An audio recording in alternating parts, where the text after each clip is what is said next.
Hello everyone, welcome to Sanmarga classes. ಸಸ್ಯಗಳು ಮತ್ತು ಪ್ರಾಣಿಗಳ ಸಂರಕ್ಷಣೆ ಪಾಠದ 25ನೇ ಪ್ರಶ್ನೆ. ಕಾಡುಗಳಿಗೆ ಹತ್ತಿರವಿರುವ ಪ್ರದೇಶಗಳಲ್ಲಿ ವಾಸಿಸುವ ಜನರು ಅರಣ್ಯನಾಶಕ್ಕೆ ಕಾರಣರಾಗಿದ್ದಾರೆ. ಈ ಹೇಳಿಕೆಯನ್ನು ಸಮರ್ಥಿಸಿ.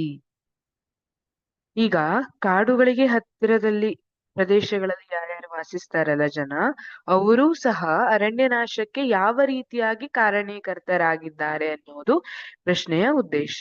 ಇಲ್ಲಿ ಕಾಡಿನ ಸಮೀಪವಿರುವ ಜನರು ಇಂಧನಕ್ಕಾಗಿ ಮರ ಕಡಿಯುವುದು ಅಲ್ವಾ, ಉರುವಲು, ಇಂಧನ ಅಂದ್ರೆ ಅಲ್ಲಿ ಸೌದೆಯನ್ನ ಕಡ್ಕೊಂಡು ಹೋಗಿ ಉರುವಲಾಗಿ ಉಪಯೋಗಿಸಿಕೊಳ್ತಾರೆ.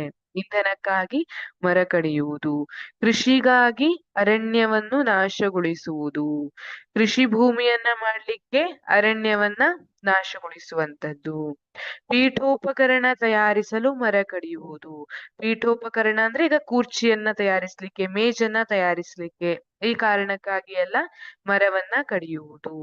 ಮನೆ ಕಟ್ಟಲು ಅರಣ್ಯ ಜಾಗವನ್ನು ಬಳಸುವುದು. ಕೇಳಿರ್ಬಹುದು ಕೆಲವೊಂದ್ ಕಡೆ ಅರಣ್ಯ ಅತಿಕ್ರಮಣ ಆಗಿದೆ, ಈ ರೀತಿ ಬಹಳಷ್ಟು ಬಾರಿ ನೀವು ಪೇಪರ್ ಅಲ್ಲಿ, ನ್ಯೂಸ್ ಚಾನೆಲ್ಗಳಲ್ಲಿ ಎಲ್ಲ ಕೇಳಿರ್ತೀರಿ ಅಲ್ವಾ.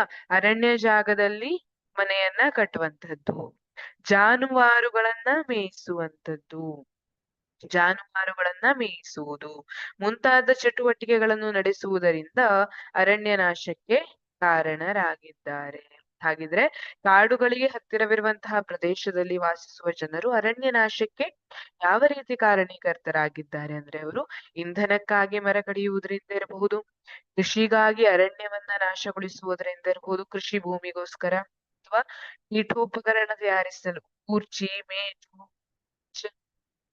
ಗಳನ್ನು ತಯಾರಿಸಲಿಕ್ಕೆ ಮರ ಕಡಿಯುವಂತದ್ದು, ಮನೆ ಕಟ್ಟಲಿಕ್ಕೆ ಅರಣ್ಯದ ಜಾಗವನ್ನ ಬಳಸುವಂತದ್ದು, ಜಾನುವಾರುಗಳನ್ನ ಮೇಯಿಸುವುದು, ಜಾನುವಾರುಗಳಂದ್ರೆ ದನ ಕರುಗಳನ್ನ ಮೇಯಿಸುವುದು, ಮುಂತಾದ ಚಟುವಟಿಕೆಗಳನ್ನು ನಡೆಸುವುದರಿಂದ ಅರಣ್ಯ ನಾಶಕ್ಕೆ ಕಾರಣರಾಗಿದ್ದಾರೆ. ಅತಿಯಾಗಿ ಜಾನುವಾರುಗಳು ಮೇಯ್ದ್ರೆ ಏನಾಗುತ್ತೆ, ಈಗ ಸಣ್ಣ ಪುಟ್ಟ ಗಿಡಗಳಿರ್ತವೆ ಅಲ್ವಾ ಅರಣ್ಯಗಳಲ್ಲಿ, ಅವುಗಳನ್ನ ತಿಂದ್ಬಿಟ್ರೆ ಮುಂದೆ ಆ ಸಸಿ ಮರ ಮರ ಆಗುವುದಿಲ್ಲ. ಈ ಕಾರಣಕ್ಕಾಗಿ ಅತಿಯಾಗಿ ಜಾನುವಾರುಗಳನ್ನ ಮೇಯಿಸುವುದನ್ನ ಮಾಡಬಾರದು. ಹಾಗಾಗಿ ಈ ಚಟುವಟಿಕೆ ನಡೆಸುವುದರಿಂದ ಅರಣ್ಯ ನಾಶಕ್ಕೆ ಕಾರಣರಾಗಿದ್ದಾರೆ ಹೇಳ್ತೀವಿ. ಇದನ್ನ ಪಾಯಿಂಟ್ ಬರಿಬಹುದು. Thank you.